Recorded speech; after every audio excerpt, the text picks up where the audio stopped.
우리가 책을 보거나 드라마를 볼 때에 무슨 장면이 나오는가 이것도 중요하지만은 그거 못지않게 그 장면이 어느 점에 놓여 있는지도 중요합니다.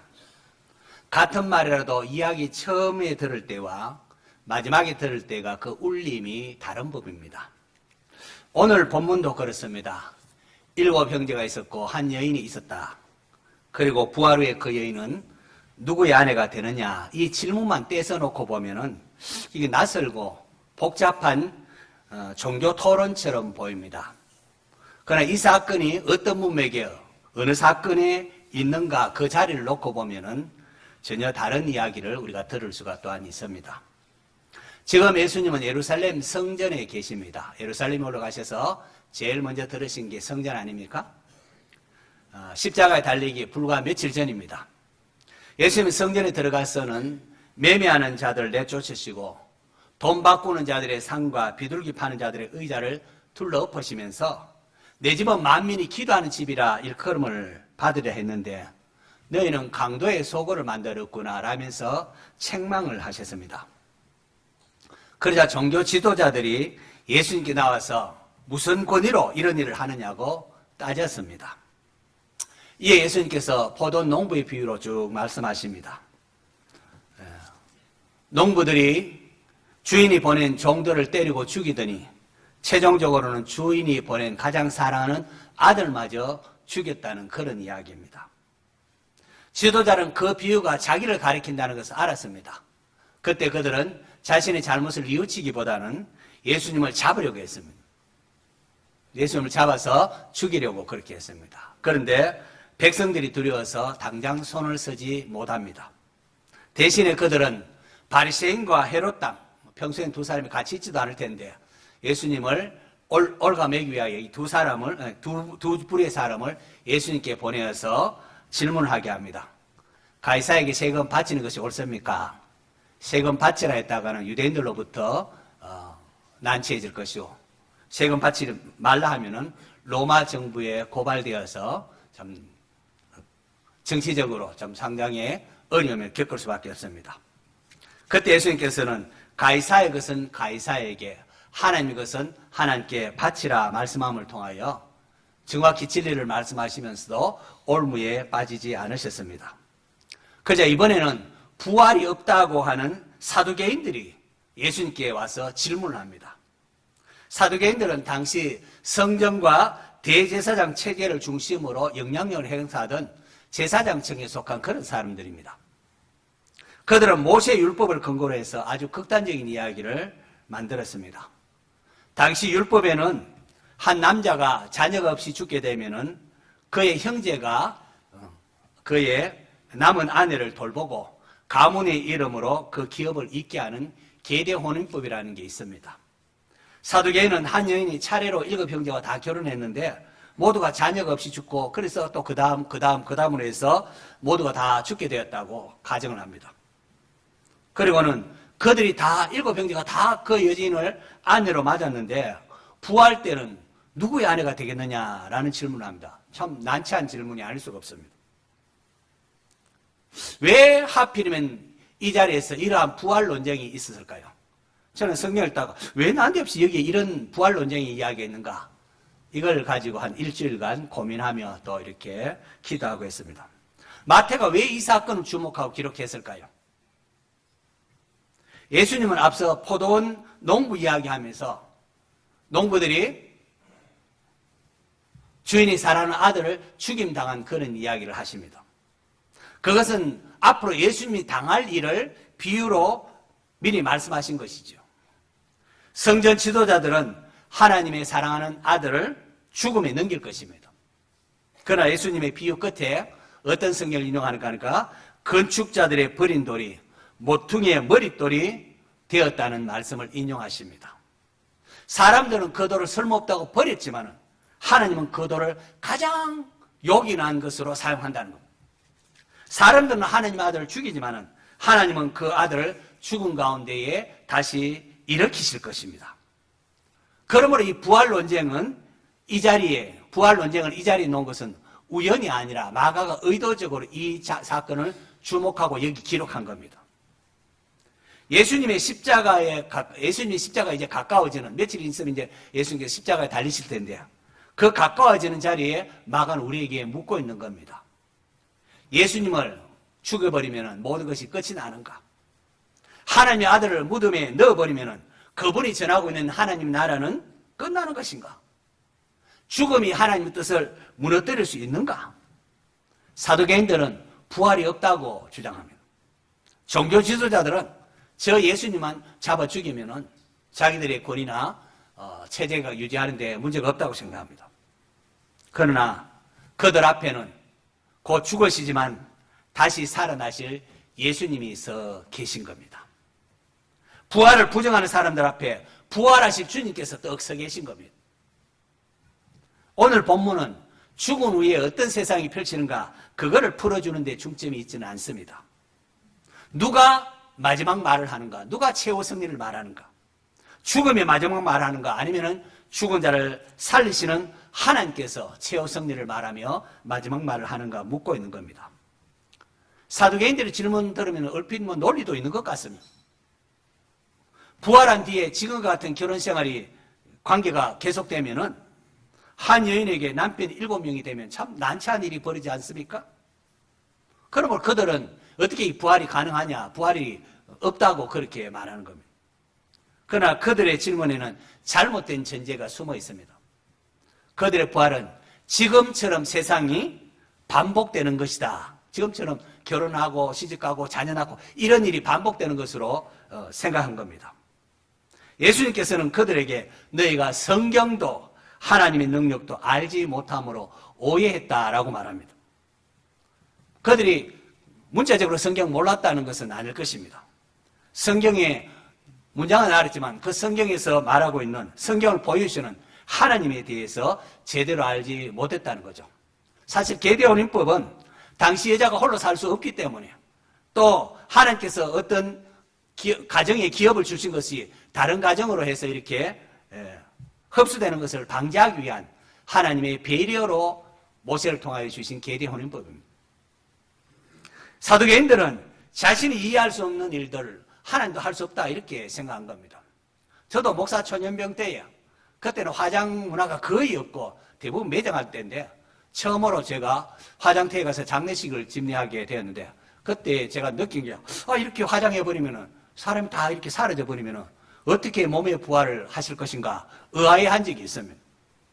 그때 갑자기 제 개인적으로 하나님 깨닫게 해주신 것은 하나님께서 한마디만 하면 되는구나 하는 것이었습니다.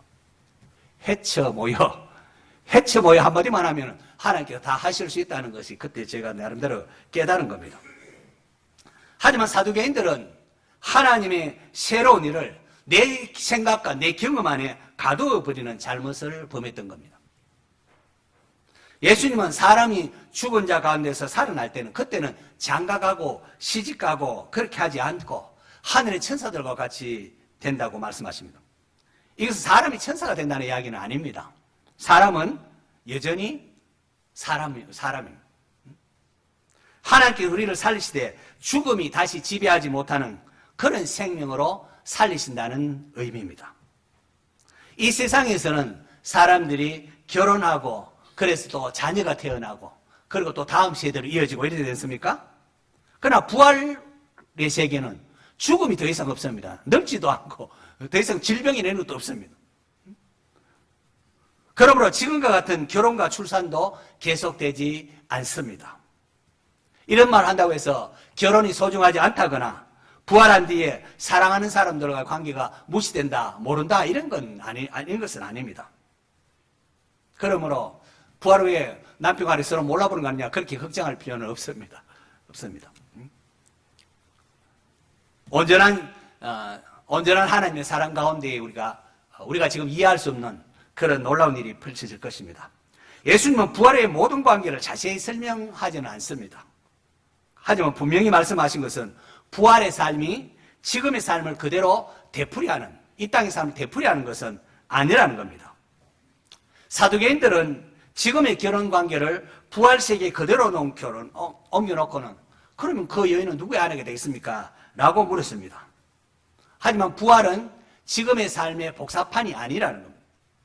하나님께서는 죄와 눈물이 또 죽음이 다시 다스리지 못하는 생명으로 우리를 일으키는 새 창조를 하십니다. 우리는 그 세계 모습을 다 이해할 수는 없습니다. 본문도 그것을 다 말해주지는 않습니다. 그러나 분명히 아는 것은 부활하신 주님께서 계시고 그분 안에서는 우리가 결핍이나 부족함이 아니라 샬롬, 모든 것이 충분하고 행복한 상황, 하나님과의 온전한 교제가 있다는 것을 지금 말하고 있습니다. 이제 예수님은 사두개인들이 중요하게 여기는 모세의 글을 인용합니다. 사두개인들은 특별히 모세오경을 중요하게 얘기했습니다. 그래서 주님께서 그 모세오경 가운데에 모세가 불 붙는 떨기나무 앞에 섰을 때 이야기를 합니다. 그것이 모세의 책에는 그때는 오늘날처럼 이렇게 장별이 없기 때문에 모세의 책에 그때 그 부분에 나오는 내용을 이야기하는 겁니다. 모세가 불 붙는 떨기나무 앞에 섰을 때에 하나님께서 자신을 나는 아브라함의 하나님이요 이삭의 하나님이요 야곱의 하나님이라고 자신을 알려주십니다. 하나님께서 모세에 이렇게 알려줄 때는 이미 아브라함과 이삭과 야곱은 오래전에 족장시대에 죽었습니다. 그런데 하나님은 나는 과거의 아브라함이 하나님이었다라고 말씀하지 않으십니다.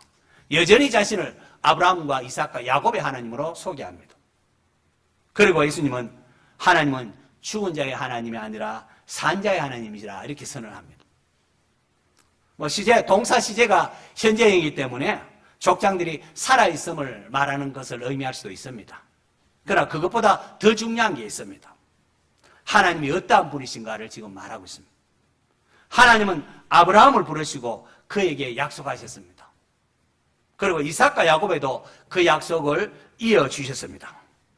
하나님이 참으로 그들의 하나님이라면 그들과 맺으신 언약, 그들과 맺으신 관계가 죽음 때문에 없어질 수가 없다는 겁니다.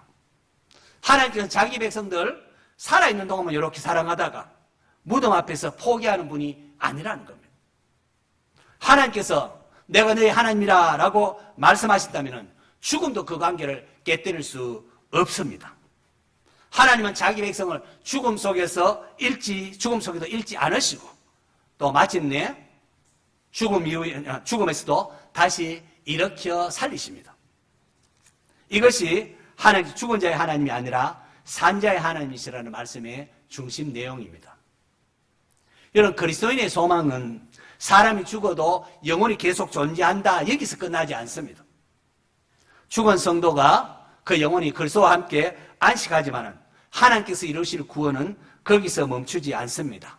그리스도께서 다시 오실 때에 하나님은 우리 썩을 몸을 썩지 아니할 몸으로 변화시키고 죽은 자를 다시 일으키십니다. 죄와 질병과 죽음이 없는 새 창조 안에서 하나님의 구원이 완성이 되는 겁니다. 우리는 우리가 썩어서 흙이 되는 몸 아닙니까? 썩어서 흙이 된 몸이 어떻게 다시 이렇게 일어나는가, 어떤 몸으로 변하는가 충분히 다 이해할 수는 없습니다. 부활은 우리가 경험한 적이 없기 때문에 그렇습니다. 그러나 이 모든 과정을 알지 못한다고 해서 하나님의 약속이 무시되거나 모르는 것이 아닙니다. 우리는 부활을 이루실 하나님이 어떠한 분이신가 압니다. 하나님은 전능하신 분이고 하나님은 자기의 약속을 잊지 않으시고 자기 백성을 끝까지 붙드시는 분이십니다. 무엇보다도 우리에게는 부활의 보증이 있습니다. 바로 예수 그리스도십니다. 예수님은 이 부활 논쟁, 이 말씀을 하신 후 며칠 후에 우리의 죄를 대신 짊어지고 십자가에 달리실 것입니다. 사람들은 예수님의 손과 발을 못 받고 그 몸을 무덤에 두었습니다. 완전히 죽었다는 거죠. 큰 돌로 입구를 막았습니다. 죽음이 승리한 것처럼 보였습니다. 그러나 안식 후 첫날 무덤을 찾은 여인들은 너희가 십자가에 못 박힌 나사렛 예수를 찾는구나. 그가 살아나셨고 여기 계시지 아니하니라는 놀라운 소식을 듣습니다. 이 예수님의 부활은 단지 한 분에게만 일어난 것이 아닙니다. 장차 예수 그리스도께 속한 모든 사람의 부활을 보증하고 있는 것입니다. 하나님께서 예수님을 일으키신 것처럼 예수님 안에 있는 우리도 일으키신다는 약속이며 보증이 담겨져 있습니다. 그래서 우리의 부활 소망은 슬픔을 견디기 위하여 스스로 만들어낸 그런 이야기가 아닙니다. 막연히 죽어도 뭐 어딘가 영혼이 있겠지, 살아있겠지 이렇게 생각하는 것도 아닙니다. 십자가에 죽으시고 실제로 다시 살아나신 예수 그리스도께 근거한 산소망인 것이죠. 이제 다시 오늘의 논쟁을 조금 돌아가 봅시다. 사두개인들은 자기들의 논리로 이러니까 부활이 어떻게 있을 수가 있느냐 말합니다. 종교 지도자들은 예수님을 그냥 죽어버리면은 예수님이 하고자 하는 여러 가지 일들 다 끝나는 것이 아니냐 생각했습니다. 며칠 뒤 예수님께서 실제로 십자가에 죽으셨고 무덤에 들어가셨지만은 사흘 만에 다시 살아나셨습니다. 예수님은 사두개인들의 질문에 말씀으로만 대답하지 않으시고 실제로 자기 몸으로 대답하셨습니다. 사람들은 예수님을 십자가에 못 박으면은 예수님과 그분의 말씀이 다 끝날 것처럼 생각했습니다. 그러나 하나님은 예수님을 죽은 자 가운데서 다시 살리셨습니다. 사람들은 예수님을 버렸지만 하나님은 예수님을 버리지 않으셨습니다. 예수님이 내가 찬양받을 자의 아들은 네가 하나님의 아들이냐 말을 할 때 내가 그니라라고 했습니다. 그래서 참나마도도 하면서 대제사장 예수님을 십자가에 못 박지 않습니까? 그러나 예수님이 하나님의 아들이심을, 그분의 말씀이 참되심을 부활을 통하여 하나님이 확정해 주신 것입니다. 십자가에서는 죄와 죽음이 이긴 것처럼 보이지만 부활은 마지막 승리가 주님께 있음을 우리에게 보여주셨습니다. 예수님 하나님의 아들 맞으신데 그래도 왜 죽으셨습니까? 예수님 죽음은 저와 여러분의 죄를 대신한 것이었습니다. 그래서 우리는 더 이상 죄와 죽음의 종로로 타지 않게 된 것입니다. 할렐루야. 이것이 오늘의 본문에 담겨있는 복음이기도 한 것입니다. 하나님이 죽음보다 크시다는 말은 막연히 모든 일이 잘 될 것이라는 그런 위로가 아닙니다. 하나님께서 십자가에 달리신 예수님을 죽은 자 가운데서 다시 살리셨다는 승리의 소식입니다. 그리스도께 속한 사람은 죽음을 지나지만 죽음에 붙잡혀 있지를 않습니다. 그리스도의 부활이 우리의 부활을 보증합니다. 부활의 첫 열매로 주님 먼저 일어나셨고 주님께 담긴 우리도 부활하게 되는 거죠. 사람들이 무덤을 준비할 때에 하나님은 부활의 아침을 준비하고 계셨습니다. 자, 그렇다면 하나님은 죽은 자의 하나님이 아니라 산 자의 하나님이라는 말씀이 오늘 우리에게 어떠한 위로를 줍니까? 먼저 이 말씀은 사랑하는 사람을 앞서 보낸 사람에게 위로로 다가올 것입니다. 부활신앙은 죽음의 현실을 가볍게 여기지는 않습니다. 사랑하는 이를 떠나보내는 슬픔, 믿음이 있다고 해서 없는 것은 아닙니다. 예수님도 나사렛의 죽음 앞에 그렇게 눈물을 흘리지 않습니까? 죽음은 사랑하는 사람과 갈라놓는 이런 이별의 아픔을 주기 때문에 그렇습니다. 그러므로 먼저 떠난 이를 그리워하는 성도는 자신의 눈물을 자책할 필요가 없습니다. 익숙한 찬송 들으면 또 그 사람이 생각날 수 있습니다. 때로는 빈자리가 크게 느껴질 수가 있습니다. 시간이 오래 지나도 문득 또 이렇게 눈물이 날 수 있습니다. 그 눈물은 믿음이 없다는 증거가 아니라 사랑했다는 흔적입니다. 부활신앙은 울지 말라고 그렇게 명령하지 않습니다. 다만 그 눈물이 마지막이 아니다라고 우리에게 선포하고 있습니다. 이게 끝이 아니란다 말합니다. 하나님은 아브라함과 이삭과 야곱이 죽은 뒤에도 여전히 자신을 그들의 하나님이라고 부르셨습니다. 죽음이 하나님과 그들과의 관계를 끊을 수 없었기 때문입니다. 그리스도 안에 잠든 성도는 죽음 속에 사라진 것이 아닙니다. 우리는 더 이상 앞서간 사람의 손을 잡을 수가 없지만 하나님은 놓지 않으셨습니다. 우리는 그 이름을 불러도 대답을 듣지 못하겠지만 하나님은 여전히 그를 알고 계시고 품고 계십니다. 우리가 무덤 앞에서 돌아서야 할 때도 하나님은 자기 백성을 포기하지 않으시고 그의 품으로 안으십니다. 또 이 말씀은 늙음과 질병 또 자기 죽음을 바라보는 성도에게도 위로가 됩니다. 여러분, 나이가 들고 이렇게 하면 몸도 약해지지 않습니까? 젊었을 때 내가 뭐 이거 아니면 다른 일할 것이 없는가 이래 자신만만했지만 이거 나이가 들게 되면은 자기 일할 수 있는 것도 별로 없습니다. 모두가 이제 은퇴하고 어떻게 새로 어떻게 할 수 없습니다. 할 수 있는 일이 점점 줄어들고 몸은 뜻대로 되지 않고 내 존재까지 이제 작게 느껴질 수가 있습니다. 그러나 우리의 생명은 내 몸의 기능과 능력에 달려있는 것이 아닙니다. 나는 너의 하나님이라 말씀하신 그분께 달려 있습니다. 내가 하나님을 붙드는 힘보다도 하나님께서 나를 붙드시는 하나님의 신실하심을 기억하셔야 합니다. 마지막 숨을 내쉴 때에도 우리는 마지막 숨을 혼자 어둠에 떨어지는 것이 아니라 먼저 죽음을 지나 부활하신 그리스도의 손에 우리가 맡겨집니다. 그래서 영광스러운 나라로 들어가게 됩니다. 이 부활신앙 또한 현실을 가볍게 여기지 않게 합니다. 오히려 오늘의 삶을 소중하게 여깁니다. 하나님 나에게 허락하신 이 날을 소중하게 여깁니다. 우리의 수고와 사랑과 믿음이 죽음으로 사라지지 않는 것을 알기 때문입니다.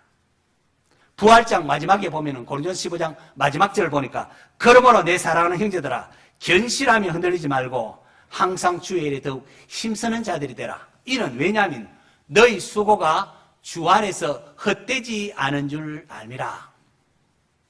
우리가 이 땅에서 하나님 나를 위하여 눈물 흘리고 수고하고 애쓴 것 헛되지 않다고 했습니다. 이 땅의 부조를 보고 실망하거나 좌절할 필요가 없습니다. 죽음이 끝이 아니라 때가 되면 하나님이 갚아주시고 죽음 위에 하나님 주실 상이 있다는 겁니다. 그러므로 죽음이 끝이 아니므로 우리가 두려움에 붙잡히거나 현실의 부조리함 속에 흔들리지 않고 믿음으로 살아가게 만드는 겁니다. 성도 여러분, 사두개인들은 부활이 없다고 말했습니다. 종교 지도자들은 예수님만 죽으면 모든 것이 끝날 것이라고 생각했습니다. 그러나 그렇게 부활을 부정하는 사람 앞에 부활하실 주님께서 서 계시는 것이 오늘 본문입니다. 사람들은 무덤을 마지막으로 생각했지만 하나님은 그 무덤에서 새 생명을 시작하셨습니다. 죽음이 작지 않습니다. 사랑하는 사람을 데려가고 우리 몸을 무너뜨리게 하고 남은 사람의 마음에 빈자리를 남깁니다. 성경은 그 아픔을 가볍게 말하지는 않습니다. 그러나 이 죽음이 아무리 크다고 해도 하나님보다는 크지 않습니다. 죽음은 우리의 손에서 살아나는 일을 빼앗을 수는 있어도 하나님의 손에서는 빼앗을 수가 없습니다. 죽음은 우리의 계획을 멈출 수 있지만 하나님의 계획, 하나님의 약속은 멈추게 할 수가 없습니다.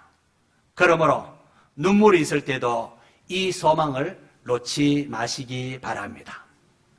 내가 하나님을 얼마나 잘 붙들고 있느냐 이것만 바라보지 마시고 하나님이 나를 얼마나 신실하게 붙잡고 있는가를 보셔야 됩니다. 우리는 막 결심하고 하지만은 얼마 지나 넘어지지 않습니까? 그러나 이런 나를 포기하지 아니하시고 구원하시는, 한번 구원하신 하나님은 끝까지 우리를 붙드시는 그 하나님의 신실하심이 있습니다. 그게 우리의 소망이고 우리의 희망인 것입니다. 십자가와 부활의 예수님을 바라보십시오. 우리의 마지막은 죽음이 결정하지를 않습니다. 죄도 실패도 질병도 무덤도 우리의 마지막을 결정하지를 못합니다. 우리의 마지막은 누구의 손에 있다고요? 하나님의 손에 있습니다. 나는 아브라함의 하나님이요 이삭의 하나님이요 야곱의 하나님이로다 라고 말씀하신 하나님께서 그리스도 안에 있는 우리에게도 저와 여러분에게도 말씀하십니다. 나는 너의 하나님이시다 라고 말입니다. 이 약속을 붙드시기를 바랍니다. 아니 이 약속으로 우리를 붙드시는 하나님께 우리 자신을, 여러분 자신을 맡기시기 바랍니다. 죽음보다 크신 하나님께서 오늘도 저와 여러분을 붙들고 계시고 그리스도께서 다시 오실 날에 영광스러운 생명으로 일으켜 주실 것입니다. 이 부활의 소망으로 오늘을 믿음으로 살아가는 성도 되시기를 축원합니다.